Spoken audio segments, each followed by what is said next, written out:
പിതാവിന്റെയും പുത്രന്റെയും പരിശുദ്ധാത്മാവിന്റെയും നാമത്തിൽ ആമേൻ. ഈശോയിൽ സ്നേഹം നിറഞ്ഞവരെ, സ്നാപക യോഹന്നാന്റെ ദൗത്യം സൂചിപ്പിച്ച് ഇന്ന് സുവിശേഷം നമ്മളോട് സംസാരിക്കുന്നത് യോഹന്നാന്റെ സുവിശേഷം 3-ാം അധ്യായം 22 മുതൽ 30 വരെയുള്ള വാക്യങ്ങളാണ്. സ്നാപക യോഹന്നാൻ തൻ്റെ ശിഷ്യന്മാരോടുകൂടെ നിൽക്കുമ്പോൾ, മാമോദീസ നൽകുമ്പോൾ അവർ പറയുന്നു, ഇതാ നീ ആരെക്കുറിച്ച് സാക്ഷി നൽകിയോ അവൻ മറുവശത്ത് ആളുകൾക്ക് സ്നാനം നൽകുന്നു, ആളുകളെല്ലാം അവന്റെ അടുത്തേക്ക് പോകുന്നു. അതിലൊട്ടും അസ്വസ്ഥപ്പെടാതെ സ്നാപക യോഹന്നാൻ ഈശോയെ ഏറ്റു പറഞ്ഞുകൊണ്ട് താൻ വന്നത് തന്നെ അവന് വേണ്ടിയാണ് എന്ന രീതിയിൽ സംസാരിച്ച് തൻ്റെ ശിഷ്യരെ കൂടി ഈശോയുടെ അടുക്കലേക്ക് എത്തിക്കുന്നു. സ്നാപക യോഹന്നാൻ ഈശോയെക്കുറിച്ച് പറയുന്ന, സന്തോഷത്തോടെ പറയുന്ന വാക്കുകൾ ഇങ്ങനെയാണല്ലോ: അടുത്തു നിന്ന് മണവാളനെ ശ്രവിക്കുന്ന സ്നേഹിതൻ അവന്റെ സ്വരത്തിൽ വളരെ സന്തോഷിക്കുന്നു. അതുപോലെ എൻ്റെ ഈ സന്തോഷം ഇപ്പോൾ പൂർണ്ണമായിരിക്കുന്നു. അവൻ വളരുകയും ഞാൻ കുറയുകയും വേണം. 3-ാം അധ്യായം 29-ാം വാക്യം.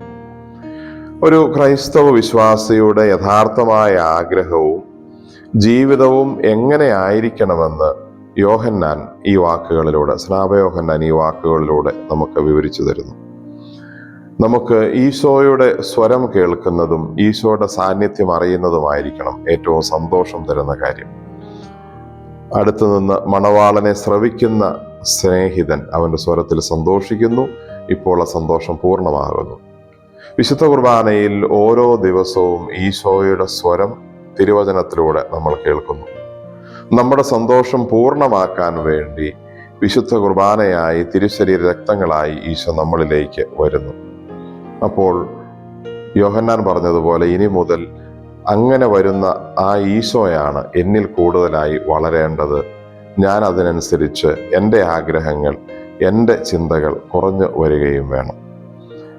നമ്മൾ മനസ്സിലാക്കുന്ന, തിരുവചനത്തിൽ നിന്ന് ശ്രദ്ധിക്കുന്ന ഒരു കാര്യം, സ്നാപക യോഹന്നാൻ പറഞ്ഞ ഈ വാക്കുകളോട് ചേർത്ത് വെച്ച് അവൻ വളരുകയും ഞാൻ കുറയുകയും വേണം എന്ന ആ വാക്കിനോട് ചേർത്ത് വെച്ച് നമുക്ക് കാണാം, മറിയത്തിൻ്റെ ഉദരത്തിൽ ഈശോ ഒരു ശിശുവായി വളർന്നു വന്നു.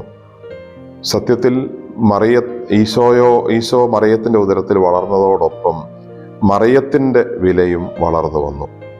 മറിയം സ്വയം ദാസി എന്ന് പറഞ്ഞ് കുറയാൻ ശ്രമിച്ചപ്പോൾ ആ മറിയത്തെ ദൈവം ഈ ലോകത്തിലെ ഏറ്റവും മാഹാത്മ്യമുള്ള സ്ത്രീയായി വളർത്തുകയാണ് ചെയ്യുന്നത് എന്ന് നമുക്കറിയാം. ഈശോയ്ക്ക് വേണ്ടി സ്വയം കുറയാൻ ആഗ്രഹിക്കുകയും ഈശോ എന്നിൽ വളരണമെന്ന് ഞാൻ ആഗ്രഹിക്കുകയും ആരൊക്കെ ചെയ്യുന്നോ, അല്ലെങ്കിൽ നമ്മൾ അങ്ങനെ ആഗ്രഹിക്കുമ്പോൾ സത്യത്തിൽ ഈശോ നമ്മളെ അതുവഴി വളർത്തുകയാണ് ചെയ്യുന്നത്. നമുക്ക് പ്രാർത്ഥിക്കാം. കർത്താവായ ഈശോയെ, പുതിയ ദിവസത്തെ ഓർത്ത് ഞങ്ങൾ അങ്ങേ ആരാധിക്കുന്നു, സ്തുതിക്കുന്നു, നന്ദി പറയുന്നു. ഞങ്ങളുടെ ഇന്നത്തെ എല്ലാ പ്രവർത്തനങ്ങളും അങ്ങയുടെ മഹത്വത്തിനും സഹോദരങ്ങളുടെ നന്മയ്ക്കുമായി കാഴ്ചവെക്കുന്നു. കർത്താവെ, നീ ഞങ്ങളിൽ ഓരോ ദിവസവും കൂടുതലായി വളരുകയും ഞങ്ങളുടെ ചിന്തകൾ, ഞങ്ങളുടെ ആഗ്രഹങ്ങൾ കുറഞ്ഞു വരികയും ചെയ്യട്ടെ. സത്യത്തിൽ നീ ഞങ്ങളിൽ വളരുമ്പോൾ ഞങ്ങളും വളരുകയാണ്, ഞങ്ങളും നിന്നിൽ വളർച്ച പ്രാപിക്കുകയാണ് എന്ന് മനസ്സിലാക്കുന്നു.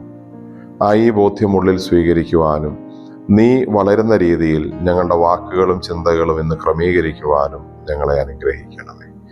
നമ്മുടെ കർത്താവ് ഈശോ മിശിഹായുടെ കൃപയും പിതാവായ ദൈവത്തിന്റെ സ്നേഹവും പരിശുദ്ധാത്മാവിന്റെ സഹവാസവും നാം എല്ലാവരോടു കൂടെയും നമ്മുടെ ഇന്നത്തെ എല്ലാ പ്രവർത്തനങ്ങളിലും ഉണ്ടായിരിക്കട്ടെ, ഇപ്പോഴും എപ്പോഴും എന്നേക്കും.